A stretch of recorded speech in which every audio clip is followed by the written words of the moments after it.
J'ai entendu sur les pages TikTok aussi. Les gens disent, mais le président Gbagbo, pourquoi il a donné les 2 milliards alors qu'il dit qu'il est panafricain?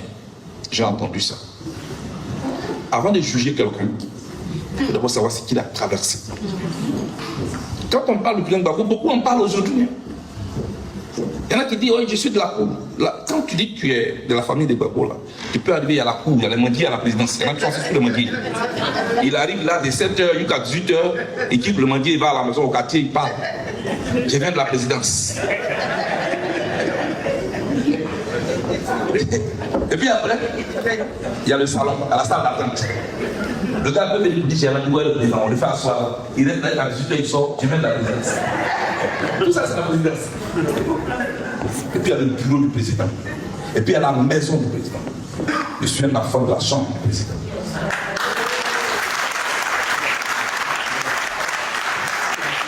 C'est pourquoi je fais attention à ce que je dis. Sur ce sujet-là, je n'accepte pas qu'on joue avec la douleur de ce monsieur. Parce que je l'ai partagé, cette douleur-là. Ça n'a rien à voir avec le PPACI. Je suis le président du projet. Mais c'est une question de principe. L'injustice, on ne la défend pas parce qu'elle concerne seulement ton partenaire, ton ami. L'injustice, partout où elle s'applique, si tu es vraiment un combattant, tu la dénonces. C'est ce que j'ai dénoncé. Merci, Président. Tous ceux qui sont venus là, tout ce beau public, composé d'Africains. Je ne vais pas citer les pays pour ne pas en oublier d'autres. Je me ferai condamner. Mais je sais que l'Afrique, dans sa diversité, est là. Ce soir, ce n'est pas l'Afrique qui se réunit, ce sont les Afriques qui se réunissent. Les Afriques, c'est vrai, certains pays africains ont leur culture. Les gens veulent nous maintenir dans les Afriques. À la fin de cette conférence, l'Afrique va se retrouver en quittant les Africains.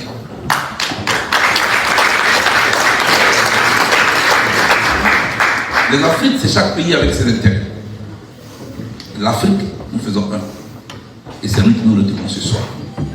Je voudrais vous saluer. Saluer tous mes collaborateurs qui m'ont accompagné et qui sont là. Il faut les applaudir, s'il vous plaît.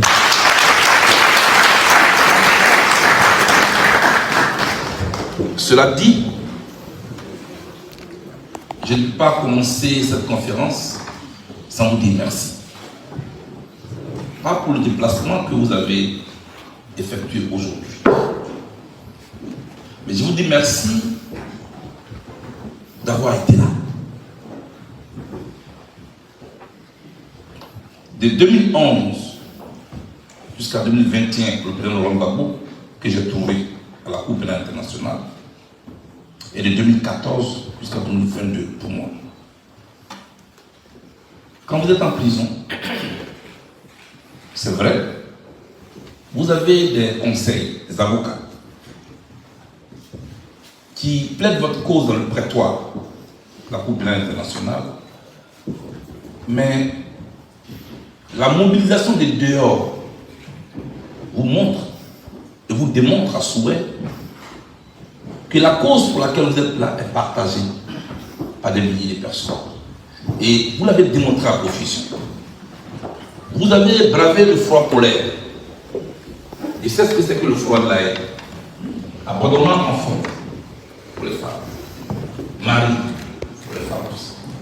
Femmes pour les hommes. Pour aller dans ce froid. Il restait de 6h jusqu'à 18h, jusqu'à 20h.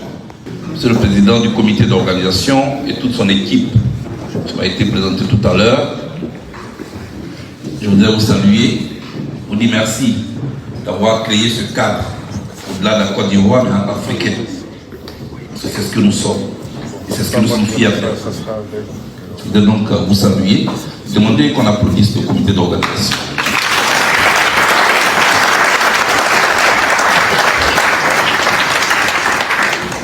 Maintenant, c'est ensemble qu'on apprend. Je voudrais donc maintenant me soumettre à vos questions. Merci. Vous parlez de nationalité. Alors, ma question, vous avez parlé des relations sud-sud. Et donc, elle est très simple, ma question. Le COJEP est un parti d'opposition. était parti d'opposition. Donc vous n'êtes pas au pouvoir aujourd'hui pour organiser des choses en président. Mais en tant que parti d'opposition, est-ce que vous menez des actions avec d'autres partis de l'Afrique, d'abord à commencer par la sous-région, pour voir dans les projections de ce qu'on pourrait améliorer justement tout ce que vous avez cité tout à l'heure au niveau économique, au niveau social, au niveau sécuritaire, comment pouvoir améliorer les relations sud-sud déjà à partir des différents partis politiques et puis un jour si vous êtes au pouvoir et voir comment vous allez tous travailler ensemble. Voilà, merci.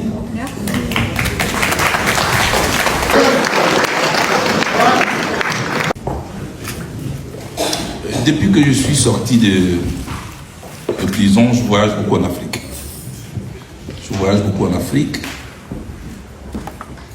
Parce que je veux partager ma vision avec les autres collègues qui sont des chefs de partis politiques, qui sont des élus, qui ne sont pas forcément au pouvoir, mais qui envisagent de diriger leur pays un jour, qui sont donc dans les assemblées de leur pays. Nous avons mis en place ce qu'on a appelé l'internationale panafricaine. Et j'ai été élu président de l'internationale panafricaine.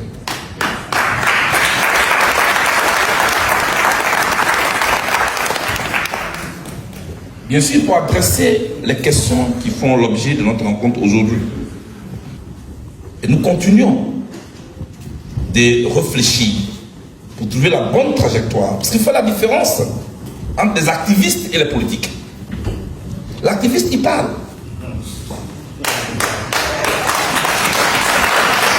Il parle. Et il n'est responsable que devant son smartphone. Point. Il n'est redevable à personne. Et c'est le grand analyste politique qui va dans tous les sens. Il peut parler nous-mêmes, nous gronde même souvent, on ne connaît rien. Mais nous, quand on a l'objectif de diriger, cela veut dire qu'on doit trouver des solutions. Parce qu'il y a le langage de conquête du pouvoir. Et puis il y a les réalités de gestion du pouvoir. Parce que ce que les populations cherchent, ce n'est pas les grands discours. C'est comment tu changes leur vie, comment tu changes leur quotidien. Et nous, on ne veut pas attendre d'être au pouvoir avant de réfléchir. Nous, on veut anticiper et avoir déjà dans notre tiroir les solutions. De sorte que, un an après, quand on est au pouvoir, tout de suite, on commence à sentir le changement dans l'application de notre projet. Donc nous nous concertons. Dans tous les pays africains où je suis parti, et je voulais saluer cela, je ne me suis jamais senti étranger. La population africaine suit ce qu'on fait, ce qu'on dit. Il y a une opinion qui est en train de naître en Afrique aujourd'hui. Il faut prendre en compte cette opinion-là. Donc je voudrais vous rassurer. Je suis M. Diassami Gilbert, originaire du Congo-Brazzaville, docteur en sciences politiques. Mon intervention se structure en 2 points. Je ferai part au président Blé d'abord de l'attente de la jeunesse ou des jeunesses africaines. De l'attente, je répète, des jeunesses ou de la jeunesse africaine. Premier point, l'attente, c'est la question de la fin du franc CFA, la fin de la monnaie du franc CFA. Le deuxième point, c'est la fermeture des bases militaires étrangères, sur le continent africain. À partir de cette attente, je vous poserai la question suivante. Quel est votre positionnement et l'engagement que vous, le président Blé Goudé, vous prenez dans l'action à mener pour mettre fin à la monnaie qui nous interdit le développement, donc la monnaie du CFA, et la fermeture dans l'urgence, donc c'est l'urgence à court et moyen terme, la fermeture des bases militaires. Ma question est précise. Et c'est ce que les jeunesses africaines, que ce soit de la diaspora et en Afrique, en urgence attendent. Voilà. Merci. Si vous êtes acteur et vous êtes témoin, vous êtes observateur, mieux, la politique en Côte d'Ivoire, cette dernière décennie ou en Afrique, vous verrez que j'ai demandé le départ de l'armée française en Côte d'Ivoire. Vous tapez sur YouTube, vous trouvez. Cherchez, vous trouvez. J'ai dit, j'ai demandé le départ de l'armée française. J'ai été sanctionné par l'ONU en 2005 pour ça.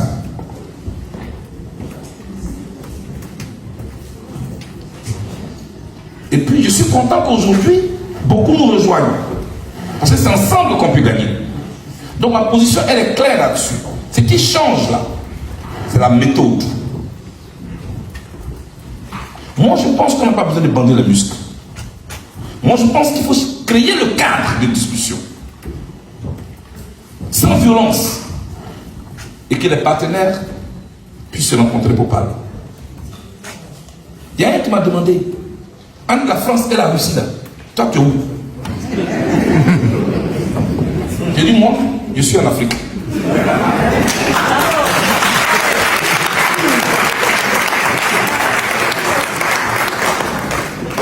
C'est ce que je suis.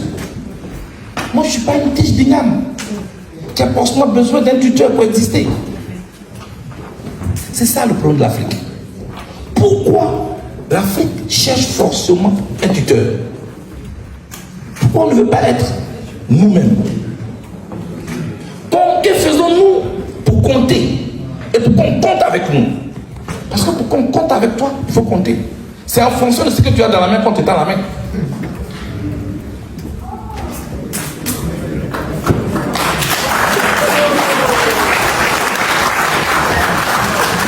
Non, on n'aime pas la France, donc on s'en va en Russie. Demain, non, on n'aime pas la Russie, donc je ne sais pas où vous allez partir après. On s'en va en Chine. Mais pourquoi? Pourquoi l'Afrique cherche un pôle? Et pourquoi l'Afrique ne doit pas être le pôle?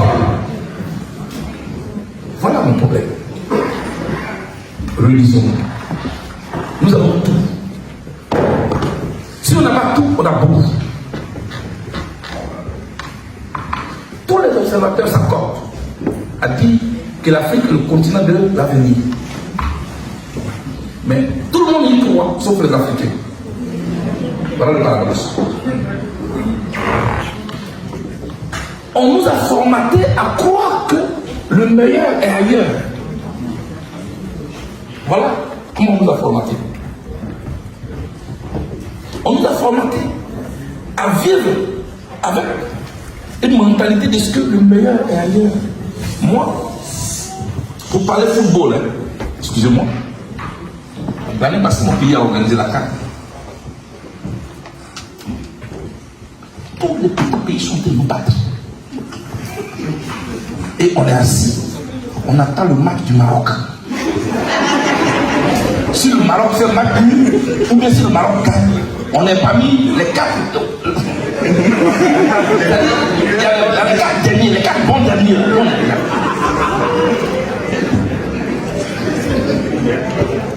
Et puis, dans cette période-là, de désespoir total, de honte, parce qu'on peut te frapper, on peut te frapper chez toi à la maison devant tes enfants.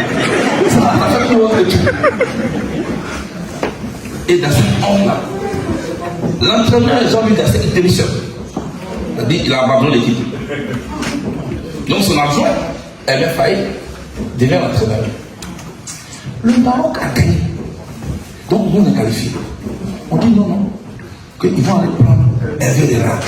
J'ai fait partie de ceux qui ont dit non. On va aller à faillir.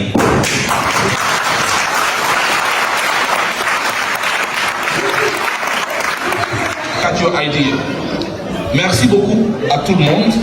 Merci d'être venu ici. Merci de m'avoir accordé votre attention. Merci de m'avoir écouté. C'est ensemble que nous allons changer l'Afrique. Pas nous ne pas contre les uns et les autres, mais en prenant conscience de ce que nous sommes. Et en ayant beaucoup d'esprit de ce que nous avons et de ce que nous sommes. Le meilleur n'est pas ailleurs. Je vous remercie. Écoutez ici Charles Blé Goudé. Il a répondu aux Africains. Et j'aime beaucoup sa vidéo. Et il a parlé du président Laurent Gbagbo aussi. Et c'est ce passage-là que moi je vais commenter un peu. Car Charles Blé Goudé dit que lui, entre ceux qui vont et qui connaissent tout simplement la cour du président Laurent Gbagbo, ceux qui connaissaient tout simplement la salle d'attente du président Laurent Gbagbo, ceux qui connaissaient tout simplement le bureau du président Laurent Gbagbo, ceux qui connaissaient tout simplement la maison du président Laurent Gbagbo, lui, il fait partie de ceux qui connaissaient la chambre intime du président Laurent Gbagbo. C'est l'enfant de la chambre du président Laurent Gbagbo. Ce qu'il avait de poser comme question à Charles Blé Goudé, est-ce que toi-même, ça ne te fait pas quelque chose, une peine, un sentiment bizarre? Quand tu dis que tu connaissais sa chambre et tu vois la position que tu as aujourd'hui et celle qu'il a, ça ne te gêne pas? Parce que quand vous dites qu'un président vous a donné accès à sa chambre, c'est-à-dire à sa vie privée, mais des plus privées, et qu'aujourd'hui, vous n'êtes pas de son côté, est-ce que ça n'est pas assez clair pour vous mettre un peu mal à l'aise? Ça veut dire que le monsieur, il vous a mis là, plus que beaucoup de personnes, mais vous l'avez rendu ça en monnaie de singe. Ah, la vie de l'homme. Et moi, c'est ce qui me choque. Sinon, en soi, aujourd'hui, ce qu'il dit n'est pas faux. Il y a des personnes qui n'ont jamais même vu Laurent Gbagbo, mais qui sont partis à la présidence et sont restés au niveau de la salle d'attente. Et lui faisait partie de ceux-mêmes qui pouvaient aller jusqu'à dans la chambre du président. C'est donc lui qui devait être aujourd'hui. En fait, dans toute la tête même des Gors, dans toute la tête des Ivoiriens, c'était qu'après Gbagbo, c'est Charles Blé Goudé. En fait, c'était comme ça pour nous et rien. On avait tellement confiance en lui. On le voyait à un vrai remplaçant de Gbagbo. On se disait qu'il était courageux, déterminé, combatif. Il avait une abnégation, il était déterminé à aller jusqu'au bout. Mais hélas, nous avons vu un Charles Blé Goudé que nous n'avons jamais connu. Et aujourd'hui, il nous fait une confidence qui nous prouve encore à quel point le président Laurent Gbagbo il est tellement gentil, ce monsieur. Une gentillesse qui frise avec la naïveté. Et aujourd'hui, il est clair qu'il apprend de ses erreurs. Mais voyez-vous, quand vous êtes gentil, les gens pensent se foutre de votre gueule. Les gens pensent se moquer de vous. Les gens pensent que vous êtes con. Dieu, lui, il voit ça en bien. Et il vous payera toujours le prix de votre gentillesse par une justesse. C'est-à-dire par un changement positif dans votre vie, par votre façon de vous en sortir face à toutes les difficultés. Et c'est Dieu qui est au ciel, qui gère tous les problèmes. Donc, peu importe le cas du président Laurent Gbagbo, peu importe ce qui s'est passé, toutes les tentatives de son assassinat, peu importe tout ce qu'ils ont fait pour que le monsieur ne rentre plus, Dieu est en train de réparer la faute lui-même. Car Dieu a d'abord accepté humilier son enfant, mais par derrière, humilier les Ivoiriens qui croyaient qu'Alassane Ouattara était mieux. Aujourd'hui, qu'ils sont humiliés, que certains parmi eux sont dans les rues, que d'autres n'arrivent plus à manger, que d'autres ne peuvent plus scolariser leurs enfants, que certains étudiants ne peuvent plus partir à l'école à cause qu'on a cassé leur chambre, que la fesse est en train de tomber, que tout le monde va en prison, que la vie devient de plus en plus chère. Le peuple comprend donc aujourd'hui que Gbagbo était mieux. Et c'est ce même peuple qui veut se battre pour remettre Gbagbo dans la liste électorale. Voyez-vous, quand vous êtes bien, que ce soit naïvement ou quoi, le bon Dieu, lui, il vous le rendra au centuple. Voilà pourquoi je pense vraiment que le président Laurent Gbagbo reviendra au pouvoir. Car celui qui mène un combat en croyant en Dieu, n'échoue jamais.